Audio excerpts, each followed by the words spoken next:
Hi, this is Teri Healy, bringing you some extraordinary transformation. Today's show, welcome. We're tuned into WVLP at 103.1 FM, also live streaming at WVLP.org. Today's show is brought to you by Ryan Eberhardt from Diamond Residential Mortgage. Um, all mortgage companies are not the same. All loan officers are not the same.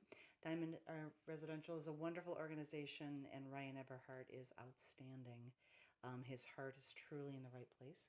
He cares about his clients, he cares about their families, and he cares about their pocketbooks. If you're interested in mortgage financing, you can locate him at 350 Northland Drive in Valparaiso. His direct phone line is area code 219-707-8429. Ryan, always and every day, thank you so much for supporting community radio and for supporting my show. Today, I have a very, very interesting guest. This is kind of one of those opportunities that come across in my lifetime where I kind of back into something and I see something that I wasn't really looking for and find it extremely intriguing. I had the opportunity to interview a gal that owns, her name is April Vargo, and she owns a company called Play.Sing.Act. And as I explained to her before we started the show today, I don't want to muddy the waters or kind of misspeak what it is she's up to. So, April, could you give us an idea of what it is that you're doing with your business? Sure. So, Play.Sing.Act is actually a virtual school for the performing arts. So, I offer private lessons, group classes, and I just started flex classes actually for anyone globally. It's all virtual, it's all live. We use Zoom, and I cover voice, acting, piano, flute for private lessons. And then for group classes, I do a lot of general theater, general music, public speaking, entrepreneurship, and confidence building classes. Ooh, ooh. Definitely, like such a need for the confidence building. I kind of was like, hey, I know people that could use that class. It's a popular one. Lots of questions. So just to kind of to let you all know, if you're not familiar with what April was talking about, using her platform is called Zoom, and anybody who's familiar, like with Skype, if you go back, 10 or 15 years, and that was the medium that we used to communicate with people in a virtual way. Zoom is actually a better platform for that. So much better. Yeah. Yeah, I had actually started off using Skype at first because I was like, oh yeah, this is the one that, like you said, everybody kind of knows and most people had usernames. And No. no, it was not not so intuitive and not so great. So when I found Zoom, I was like, this is fabulous. And I don't think anything existed way back in the day. And I remember being grateful for Skype, but yeah, the reception's poor and you can't see really groups. I don't think as you can like on Zoom. You can see all the participants in a group setting when you're using that as your platform. Yeah, you can see everybody. They can all interact and talk with each other too, which makes it so nice. So it's not just like the teacher always guiding, but everybody else can participate when they have an idea or want to share or things like that. So it's really nice. It is. It's wonderful. But anybody, just to kind of put it out there a little bit further, and then we don't have to talk about virtual education, but that way. But is that Zoom is available to you if you've got a laptop, if you've got a phone, an iPad, anything with Wi-Fi accessibility, you're able to use that. So I have to tell you, I have never thought about all the things that you offer as being something that can be done virtually. How do you give a piano lesson virtually? And that's the biggest question I get. Yeah. Come on, you can't do music and theater classes virtually. That's ridiculous. It's like, actually, it works fabulously. I've taught both live, like in person, and then switching to virtual. I've actually found my students' comfort level is heightened because they are in an environment that they're comfortable with. They're in their own home or their own room or whatever. So already they don't feel like judged, or they don't feel like, oh my gosh, I have to be perfect, or the teacher's going to think I didn't practice, or I stink at this or whatever. So the beautiful thing is they're already comfortable, like from day one. And they just feel like, I'm here to learn, and I'm so excited to like continue to advance whatever skill it is that they're looking for.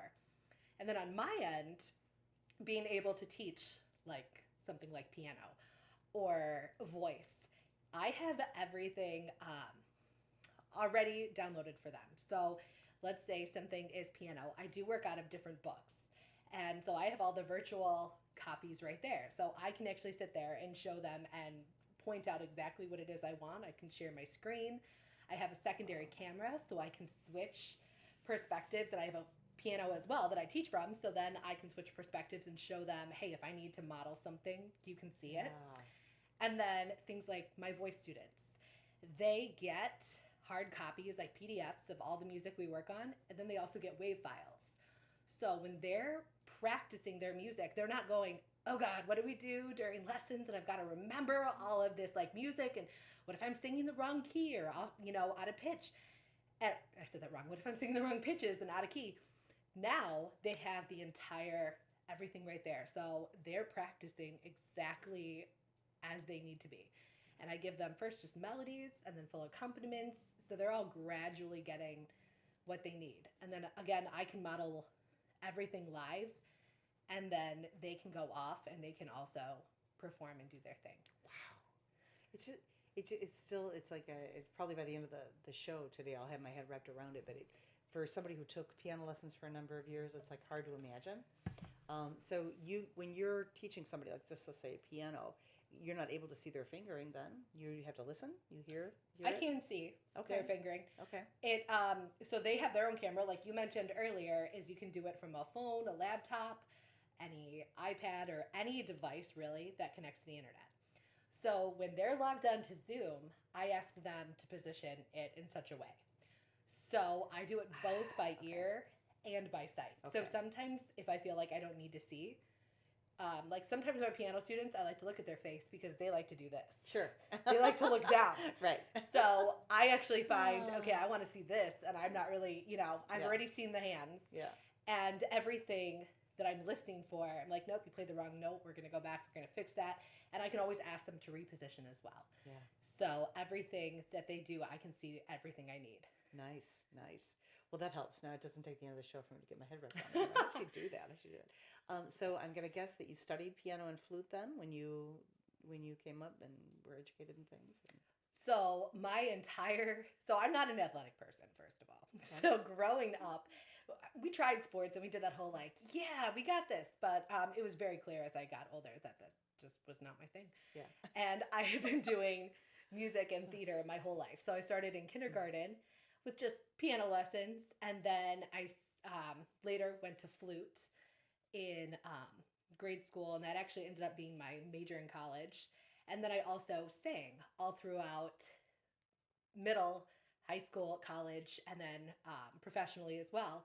So getting to go through the whole gamut. So I really studied, basically, it ended up being flute and voice were my main study.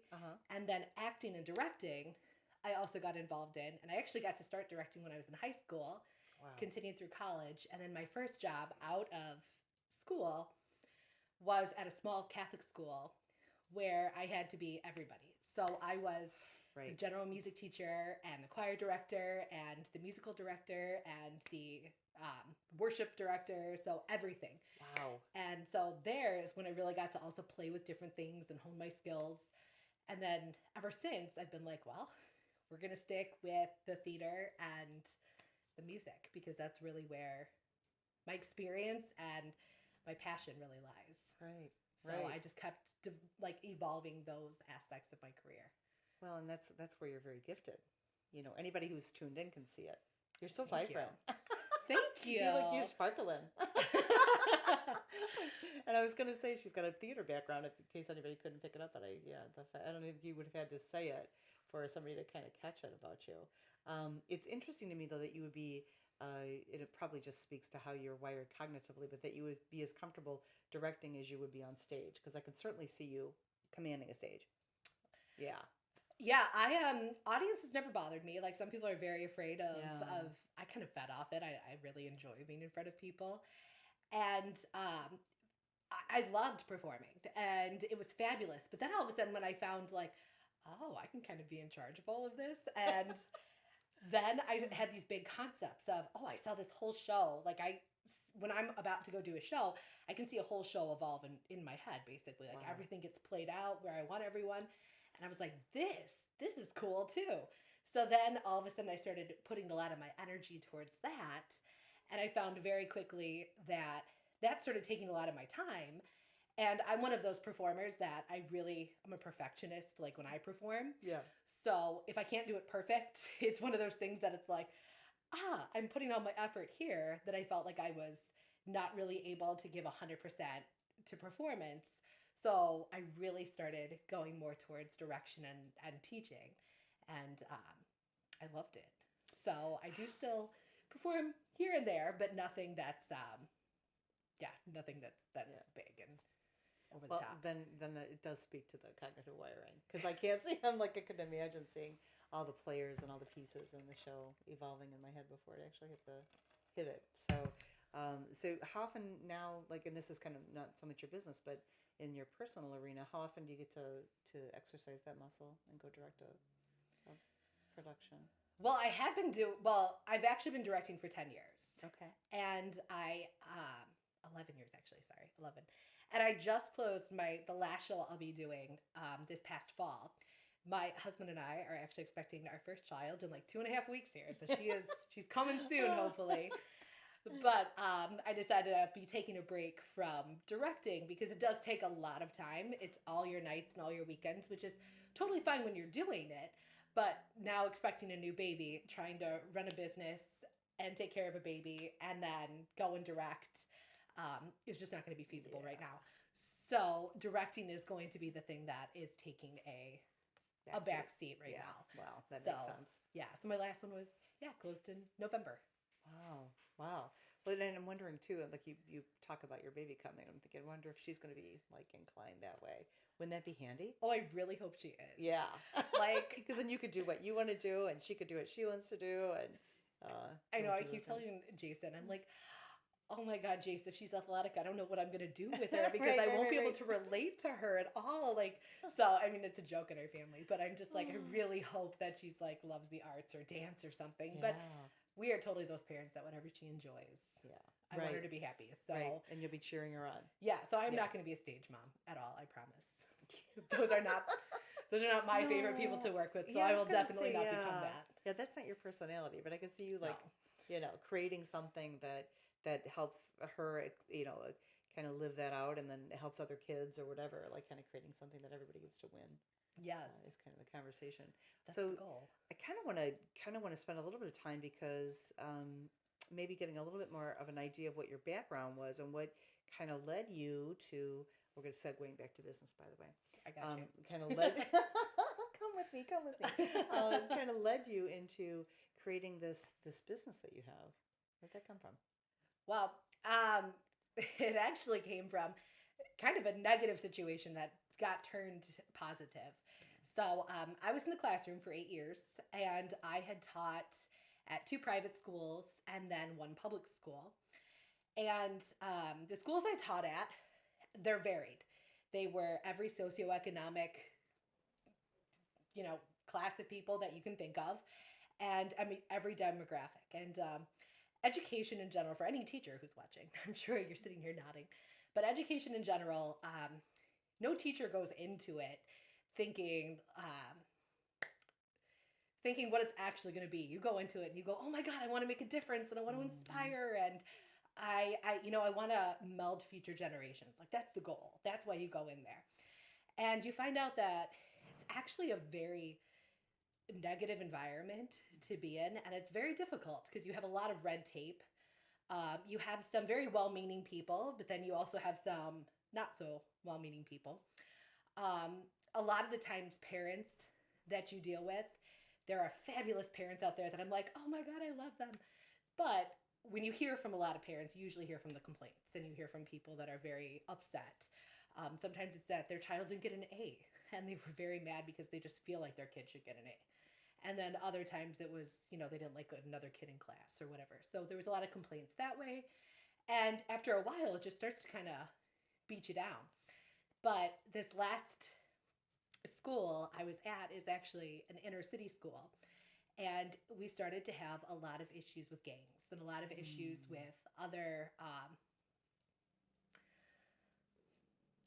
I guess, social kind of abnormalities. And at a certain point, we started going in to school, and all of our meetings ended up being those of like how to protect yourself if your student decides to harm you, or how to deflect if someone's going to do something, how to look at gang signs and colors and oh my, all of this stuff. So I found myself being like, I'm not a prison warden. I have no experience with this type of um, lifestyle. And quite frankly, I really don't want to do this. I love our police and I love our military, but I'm not qualified to do that. So I started to slowly realize I'm like, I'm not teaching anymore. I'm like hurting people, basically. So, hurting, not hurting. No, I got that. I hadn't thought about it like that. Yeah, so it was just all day. And then I did really well with more troubled children. So all of a sudden they were like, great, we'll just keep putting them in your music classes. Oh.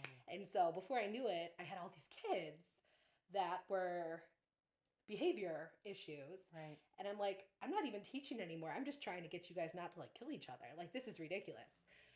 So, and I was also, that year I was 30. And for some reason, 30 was like a really big year for me to kind of like reflect and look back on what have I done with my life so far? And then where do I see myself going for the next, let's say, 30 years? Right. And I was like, I can't do this for another 30 years.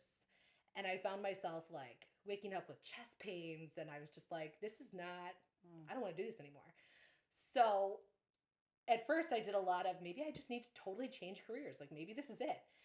But I had followed this idea of virtual education for a long time. And it was something I was always playing with in my mind. But I was like, well, quitting a job and saying I'm going to start my own business is really risky. And it's a big undertaking. So I had actually, my husband is incredibly supportive. And he's been there the whole time being like, all right, this is not who you are. And we got to make a change. So I was like, oh, I know, I can't do this anymore. So I had been talking to him about, here's some different ideas. Here's what I really want to do. And he's like, do it. Like, this is the time, because you want to make a move. This is the time to do it. Yeah. So I put in my resignation. I finished up the school year and I started growing this business. And it was funny because I have the entire teaching background, but I actually had never taught virtually before, ever. So it was a big learning curve. And I realized that I'm like, you're starting a business that a big component of it you didn't really have any experience with. But I did a lot of reaching out to people, a lot of learning, a lot of reading, I have fabulous family and friends who would set up mock lessons with me. Hooray. Where I was like, hey, I need you to just try this with me and see if this works. So it was a lot of just like trial and error and playing. Because my big goal was, I started looking at things and I started saying, there's a whole untapped group of people out here that maybe don't have access to lessons. Maybe their parents work. Military kids who move constantly and, they don't have that home base. People that live out in rural areas and driving somewhere is like hours and hours. Homeschool people who don't have a regular school or community that they go to. And then even just some of the kids that are in your schools, but some of the things I mentioned earlier, they're in a class with kids that maybe they can't self-actualize. And I realized we're always so tuned in to working on kids that have problems or troubles, and that's what everybody wants. But what about the kids that always get overlooked? Yes. And the kids that are constantly sitting in the back of the class doing what they're supposed to be doing. Yes, the ones that fly under the radar. Yes. And they're just constantly having to coast. Yes. And they don't get to self-actualize. And I realized nobody talks about these kids. And there's no market for these poor kids. Like, they're just kind of having to deal. Yeah. So those were the people, all those groups, that I was like, these are the kids I want. And I want kids that want to be with me. I don't want to be your babysitter, and I'm not interested in being here because I have to be. I want to be here because I want to be. And I want to get back to my passion, which was teaching, inspiring, and then the arts. So when I launched it, that was my goal, was I'm going to get in front of all of these people that really have a passion for it, that want to learn, and maybe don't have the opportunity, and hopefully we can connect. And the first year was a challenge. Sure. Well, like anything, right? Yeah. Any business, yeah. Yeah. And especially the problem was a lot of what you had asked at the beginning. What's virtual education? How can you do this? So I learned very quickly that my first year was really an education year, like how to educate people on what it is and how it's actually beneficial and how it works. And I remember I did a lot of oh, I'll do free trial lessons to bring people in and that'll Sure. work. That doesn't really work. So anybody that's trying to do that, I would not anticipate. You end up getting a lot of people that try, but they're not serious. They're Yeah. like, oh, well, I don't want to pay for it, but I just want to keep doing this for free. It's like, Oh yeah, no, no. friend, we don't, Yeah, no. we're not doing that. No. So I started kind of doing the whole, you know what? I have a set person that I want to work with, and I'm not going to beg. Like, I will get these people. And I started getting the people that I wanted. I started getting the passionate people. I started getting really incredibly talented people. And my students are now all throughout the US and globally as well. I have international students that I work with. My farthest ones have been in Australia and South Korea. And then I have some in Europe as well. And then, like I said, all 50 states. And Wow. they're the most amazing people. And I always tell people that they actually have taught me just as much as I think I've taught them. And their families are incredible. And instead of those like nasty emails or phone calls you used to get, Mm-hmm. I get these fabulous emails. Sometimes being like, hey, I was just thinking about you today. Or, oh, I had to tell you what happened in our family. And you almost find that we share family stories. Like you're some of these people I've never met, but some of the like met in person.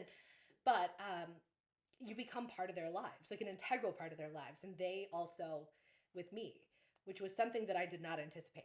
I thought, yes, I'm going to reach kids and teach them music and theater. And I started realizing, oh my gosh, this is so much bigger than just that.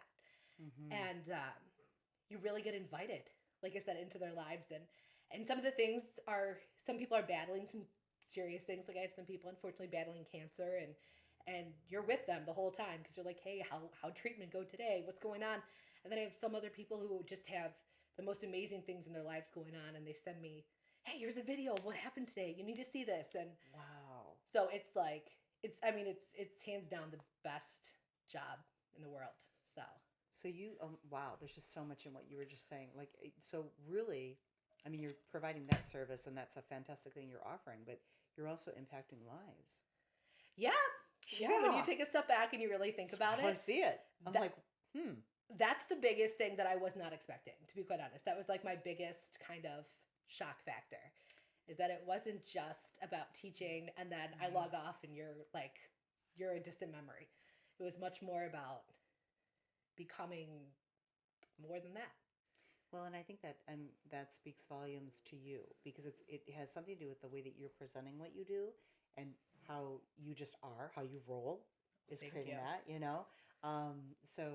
April and I had the opportunity to meet outside of this conversation and immediately drawn to each other. It's kind of Yes. like, you can kind of sense like there's some good things going on with people. But it's got to have something to do with all of that. And then also, without knowing, without having a student to ask the question of is like, I wonder if it's like, if there's something that speaks to the way that you work your methodology. So I can tell you in all the music lessons I've ever had or training I've ever had, not extensive, but I have never wanted to share myself personally with anybody teaching me anything musically. I just have never had that desire. So that talks about you in probably so many different ways. Well, thank you very much. Yeah, no, and I'm like, maybe that's what I was sensing when I opened up your website was like, oh my goodness. So a couple things come to mind, many things come to mind. One is that I talked to a gal today that who has a family member that's connected to a program called Homebound, and I mentioned this because I'm looking and saying I can already see you kind of expanding. Is that organization works with kids in the public school systems that can't get to school. So maybe they're battling an illness and they can't attend, or they have an ongoing issue, like maybe they have a severe anxiety, and so they can't attend classrooms. What a cool thing it would be to bring it there. Also, places I'm like, what are the places that people are kind of captive audience that they can't get out, and is there places for your program to start expanding there? It's like, oh my goodness gracious, the places you could go, right? Well, that's the cool thing is that the opportunities are kind of endless. And I do like when you said about teaching methodologies, mine are very different than most in the fact of I really like to promote my student. So I am not the kind of person that says, I do it this way, you need to imitate me and do it the way that I'm telling you to do it. I like to find their strengths and play off of those. Oh, there it is. So my big thing is finding them and then, okay, we're going to harness this. We're not going to harness, doesn't matter what my strengths are. It matters what yours are. Right. So that's kind of the core of my teaching. And that's everything I do, whether it be music, theater, confidence, entrepreneurship is you need to be the center and your strength needs to be moved up. So that's a big thing. Yeah, that's why you're getting the response you're getting. It's part of it. Yeah, without question. That helps is I don't do like the paradigms and lesson plans. And I do have like lesson plans when I do teach. They are like planned out, but I don't have like you need to fit within like this beautiful piece of paper. Is a lot of times it's all about who the student is and what they need, because each one of my students is at different levels and they all need something different from me, and they get what they need. So that's the beautiful thing, is that it's able to be a program that is customizable to who they are and not necessarily just making them fit in a box. Right. So some of the programs, other programs out there, some of them are like, yes, you are what we're looking for. Others are like, well, no, because I need it to be this. And you can do that to a point, but some of it is what makes it, like you said, so successful is that it really does play on what each individual needs and how to grow them. It's interesting because part of the work that I do and the many hats I wear, some people are experience me as a coach. So I do a lot of one-on-one and group coaching, but I really like the one-on-one, probably for the same reasons. Like when you can connect with somebody and you are just immediately present to like their potential and their possibility, and you're just like, wow, you're just like, that's what's in front of your face, and you work from that place. The world opens up. People become unrecognizable to themselves. Well, that's the nice thing, is you can almost see something click with the person, the individual. Yeah. They're like, holy cow, I didn't know I could do that. Yes. And you're like, it was there all along. It's just a matter of, let's get this bad boy out there and not trying to imitate what you see on TV or YouTube or even your educators or parents, trying to really bring out the best in you. Well, tell me if you experienced this, because what I find like in the coaching work I do is that when I'm working with somebody, it could be somebody that we're just dealing with in a business platform. So we're talking about maybe, accelerating them as a salesperson or a manager or that sort of thing. But what ends up happening is like every area of their life starts getting a little bit better and they don't know why. And even though you're coaching here, it's like all this great stuff is happening around the peripheral. Do you find that as well? Yes. Like, okay. Oh my gosh. This is amazing. Well, because I think also when you're happy, everything else starts to balance out. And when you start to kind of almost notice your own strengths or your value, some of the other things I started to notice is that people don't want to deal with a lot of like garbage all of a sudden. They start to recognize some of the other like things in their life and they start fixing it. Or they start saying, I don't know if I like you anymore. Like this is not good. So they start making other changes and start also pursuing other opportunities. That I've noticed is they actually start saying, hey, I never thought I could do this, but I want this. Yeah. And then all of a sudden you'll start to see them kind of branch out. And it does. It affects the whole person and not just this tiny little section. Niche. Yeah. Right. This one little piece of their lives. That's interesting. So really kind of you are doing a lot of coaching and personal coaching. Yes. And that's when I take a step back, that's kind of where I'm like, I've almost kind of evolved into that. Yeah, you really have. And that side of it has always been not has always, it's something that has become apparent to me and has become very interesting to me, is this idea of, coaching people. And because it's very rewarding and it is a very interesting, it's very fun to see that. So that's always like something I've toyed with too, is, that could be like another subset. But, without a doubt, that could be another subset. Yeah. And that's the cool thing about the business itself, is when I started it, I kind of had a very, I think, this is what it's going to be. And all of a sudden, as it's grown, we're in year 3 now. And as it's grown, I've started realizing, oh my gosh, there's so many other facets of this that can continue to expand. And I feel like it's kind of taken on an entity of its own. Yeah, I would think. Really kind of grown with me. And I've also had the opportunity to meet some amazing people, like meeting you has been fabulous and getting to talk to you. And I've met other people who have also kind of done the same things that you and I have talked about doing all over the world, which is like, holy cow, there's a lot of people out there that are starting to kind of try something new and open up. And it's just really, really fun. Because when you first go out on your own, you kind of feel a little like, scared. I'm out on my own. Yeah.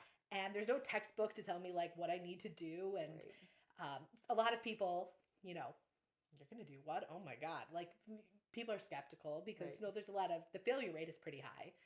So it's really interesting to see, look, all of a sudden there's this like little subset of people who are also coming together as a community of independents who are starting to expand and do their own thing.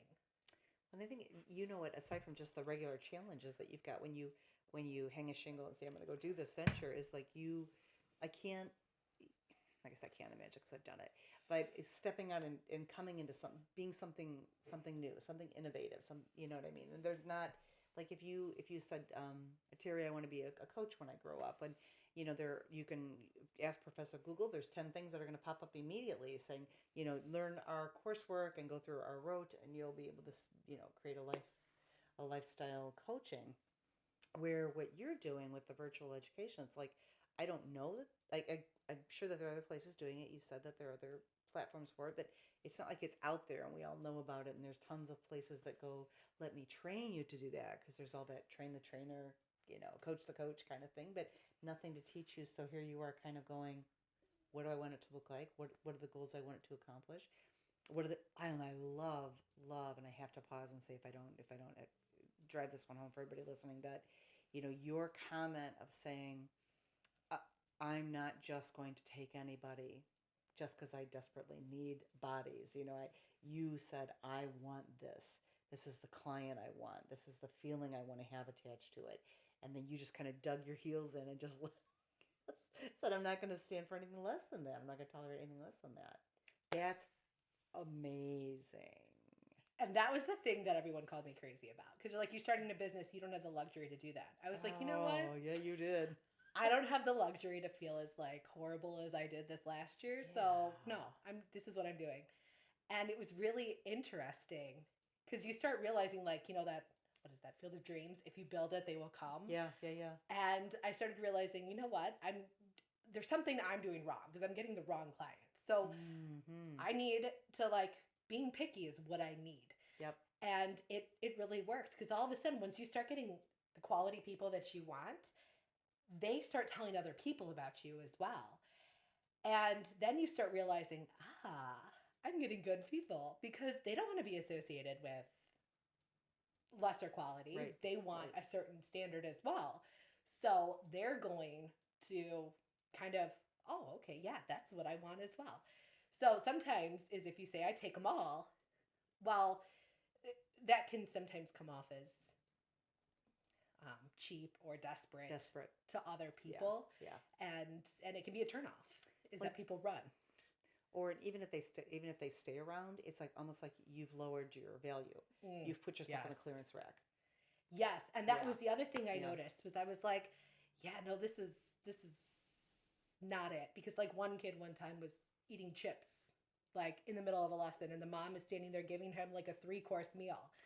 And I'm like, I didn't think I needed to teach you that like in the middle of a thing, Mom, you shouldn't be feeding the kid like tortilla chips with salsa and then a pasta course and then dessert came all within a half an hour. I was like, goodness gracious, like this is ridiculous. So, and that's when I realized, no. Yeah. So, it was kind of putting that down and then all of a sudden, the right people start coming. Is when you just start identifying some of those things that's like, no, I don't want to work with, because then you kind of become a babysitter. And there's nothing wrong with being a babysitter. But 30-something years old, I didn't really want to do that with all the education and experience and time I had invested. I was like, no, I'm not interested in. Or you would have stayed in the school systems. Exactly. If you just wanted to do that and you were content with that. And I think that like standing that ground, like digging your heels in it and just standing there, it had to have impacted the way that you facilitate what you do. Like just not being on the clearance rack, just saying, I have enough value that I'm going to, even if I only have one client this week, that how you are with that one client because you made that commitment is a whole different girl. I mean, I'm just like, it's got to have a whole different feeling to it. It does. And it does also, I think, help you to radiate more like positivity and good energy. So it makes you just like feel good about the work you're doing, and then it does start to attract other people. And I learned a lot too, because I remember when I first started, like the big thing everybody said was have an elevator pitch. And my problem is I'm a very wordy person, so an elevator pitch was like, I don't know what that is. I can't say anything in like 2 sentences. So I found myself like being like, this is what I do. And I would tell people like all this stuff. Well, the scary thing is sometimes people are like, ooh, I didn't even know if that's what I want. So I actually did end up doing the whole elevator pitch thing where I was like, you know what? I bet I could say this in 1 sentence. So all I do now is I tell people I run a virtual school for the performing arts, and I just stop. Yeah. And people are like, well, what is that? And I'm like, look at this. This does work. I see it now. So that also made me realize that sometimes like trying to be like, hey, let me tell you everything. People are a little like, it's overwhelming. It is. Yeah, it's overwhelming. And then you become that crazy sales lady that everybody runs away from because they're like, oh God, not her again. So it's like that person that they just see coming, they're like, oh God. So I just realized doing that too is just, you know what, I'm going to do a tagline. And then if you're interested, you'll ask more questions. Right. If you're not, you'll just go, oh, well, that's cool. What a great thing you do. And then that's awesome because now you can also weed out who's interested and who's not. Right. So that was also kind of a nice little thing I learned as well. Is that? Well, that was smart. And when you said that, it was like, I don't hear that as an elevator pitch. I just hear that it's almost like a job description is what you just said, you know, how you language that. And I thought, interesting, because sometimes when that elevator pitch thing, I usually think people that give you that and you're like, no, no, no, no, no, no, no, no. It gets real sing-song. I'm like, oh my gosh. And that's actually probably what I did at the beginning was let me tell you like everything I do, and I'll list out my entire like resume, and you're kind of like, oh, well, that's nice. If I wanted to know that, I could have just Googled you. Yeah, I didn't need to talk to you. So that was something that, being concise. Like I said, that was the scariest thing for me because I'm like, I'm not concise. Like, it's probably my biggest. Well, but if they want more information, then all of that about you can come out, right? You can share all that good stuff. And the cool thing when you present yourself that way is like somebody gets the opportunity to ask the questions from where their level of knowledge or consciousness is. So they aren't just inundated with all the information you think everybody wants to know or needs to know about what you do. Then they can start to probe from where they're standing, where they're coming at it. So you're at year 3, profitable, happy, Where are you going to go from here? Well, the goal is to continue to grow, and the goal is to, I'll be taking June and July off, which is the first time I've taken any like substantial amount of time off. So part of me is like, oh gosh, like I hope that everything that I just built doesn't just leave. But so far, all of my students are like, no, we're coming back. And my goal is to start back up in August. So have our baby and be able to spend a lot of quality time with her. And then be able to wear multiple hats. So the beautiful thing is I run the business out of my home. So I can still be at home with our child and still be able to raise our child, which was always a goal for me, is that I really wanted to be a hands-on mom and not have to enroll her in other programs or have someone else take care of her. And then I want to also be able to run my business. And I see adding more students. I see adding more programs. I see doing a little bit more public speaking. I've started doing that a little bit. I actually, after you and I talked last week, it's so funny because I've always wanted, not always, but lately I've been wanting to write a book. And I've put that off for a couple years because I was like, every time I sit down, I'm like, oh, this sounds stupid. This is not good. And actually, when I got off with you, I'm like, oh, I have some ideas. So I've just been writing all of a sudden. I love it. So that's something that and we'll see. I mean, I might look at it later and go, ooh. But right now, that's something to keep going. And kind of developing in that aspect. So I see it continuing to grow. I see a lot of growth. And then April and I had a conversation about it before the show, but that, I can see so many different directions you could go, and different ways that this vision that you have and what you've created could like start expanding. And For me, I'm always always thinking like, where can it go? Where does it need to go? Where is there a need? Like more of like a social consciousness kind of a thing. So I see things from that vantage point, but I see other things as well. So many questions. So I want to go back to how long have you been doing the virtual instruction for confidence building? A little over a year. Okay. That one started actually because of some of my students. And it actually got sparked from one of my students who was actually being ostracized for being too confident. Oh, And sure. Yeah. I was like, stop it. Like, Yeah. this is something, she'd be made fun of because she'd be talking to people, and let's say somebody of the opposite sex, and they would be like, well, you're flirting with him. And she's like, I'm confident talking to boys. Right. It doesn't mean I'm flirting with him. Or that, she could go up and give a presentation and she could perform. And it was almost like her being kind of held down for, or mocked or made fun of for feeling good about herself. And I was like, well, this sucks. Like, so I decided that obviously people needed a little boost in confidence, because if it's okay to bring someone down based on the fact that they feel good about themselves, obviously maybe we need people to start feeling better about themselves so that they don't have to like bring others down. And some of my other students that I had like stage fright. So, I don't know how to do this, or I don't know how to get up in front of people. So I was like, you know what? This is what we need. So to kind of meld the two is that people who maybe need a little bit of encouragement and finding kind of, how do I talk to people? How do I talk to peers? How do I talk to adults? How do I dress appropriately, like for whatever it is I'm going out for?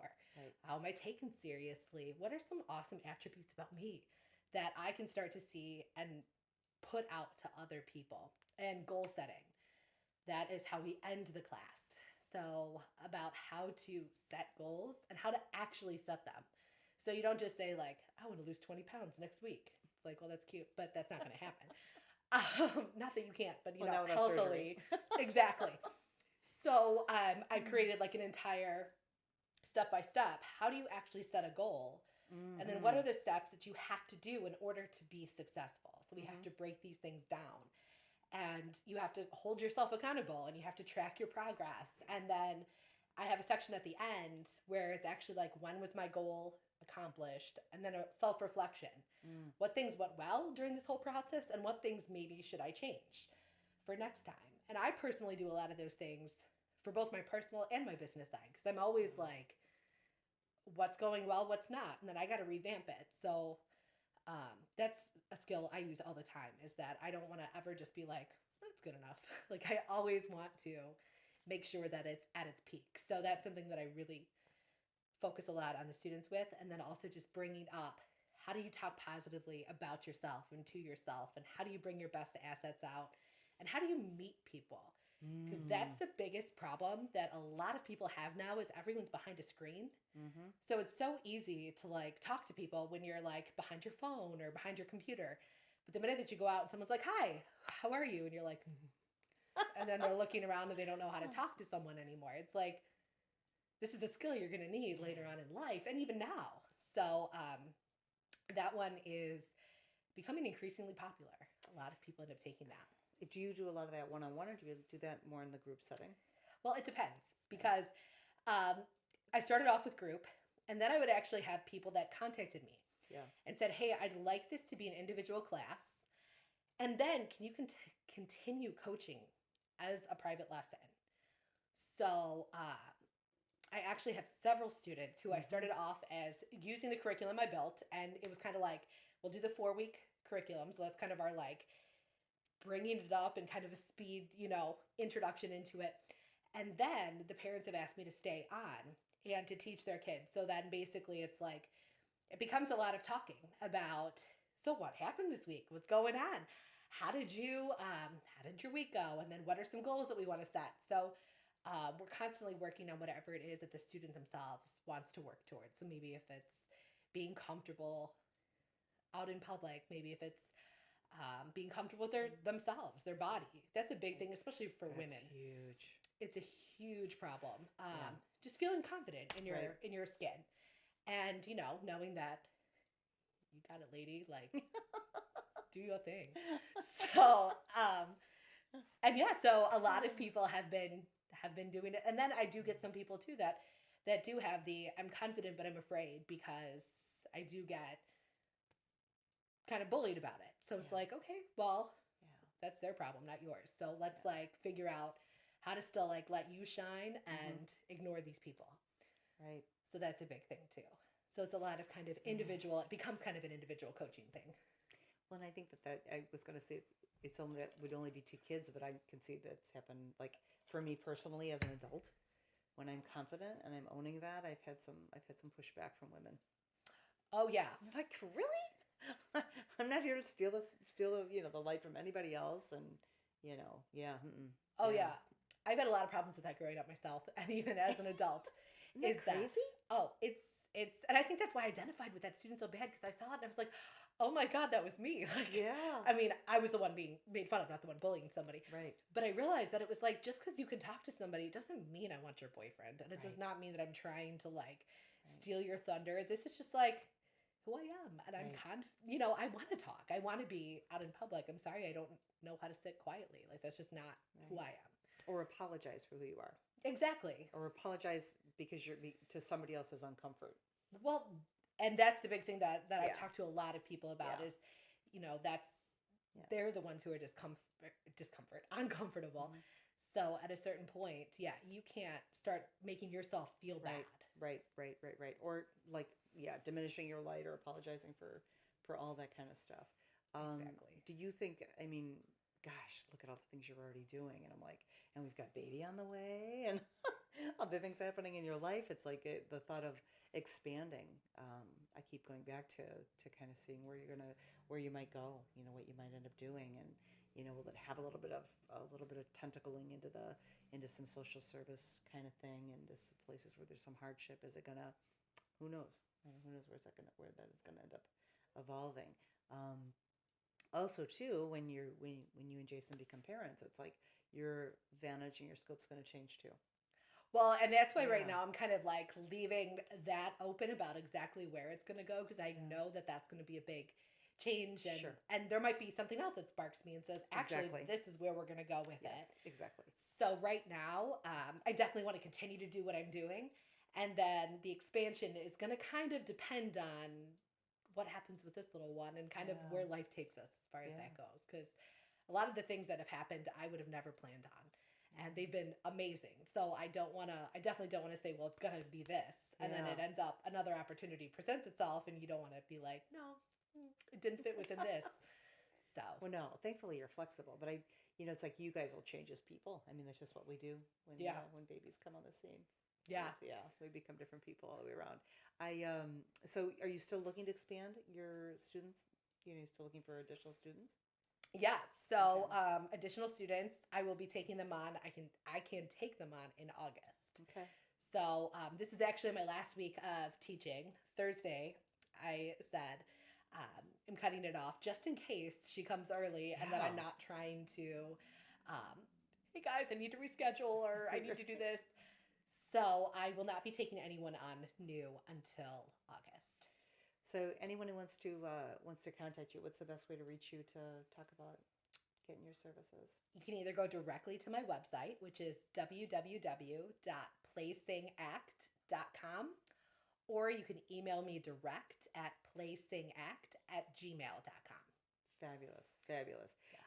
I would tell you that if you're interested in her services, and I don't think you can be an adult or a young person, doesn't matter Right. who what your age group is you might want to get in there and get that going now, because especially if you're going to take a couple months off, you'll have students that are going to want to get back on the calendar and all that kind of good stuff. So if you're interested, get your space reserved is my thought. So usually when we do a nice radio show, this ends up having a little bit of traction on its own, and brings a little bit of prosperity your way, a little bit more of what you're looking for. So Excellent. Excellent. so I want to thank everybody who's been tuning in. I've had the privilege, and time goes so quickly.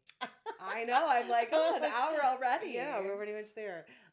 Been talking to April Vargo. She's the owner of Play.Sing.Act, and you've been listening to WVLP at 103.1 FM, also live streaming at WVLP.org. Today's show brought to you by Ryan Eberhardt from Diamond Residential Mortgage. Don't assume that everyone is the same in the mortgage industry. They are not. Ryan is exceptional, and I've worked with him for a number of years. Never had an unhappy client with him, which speaks volumes. And I do know that he does the right thing. He comes from his heart. So if you want to reach him for any mortgage financing, well, purchasing or refinancing is back around. His office is on Route 30 at 350 Northland Drive in Valpo. His direct phone line is area code 219-707-8429. Thank you, Ryan, for supporting the show. And thank you, everyone who's been tuning in. I hope everybody has a great week. And April, thank you so much. Thank you for having me. This has been a pleasure. I'm very excited. Good luck with the baby. Oh, thank you.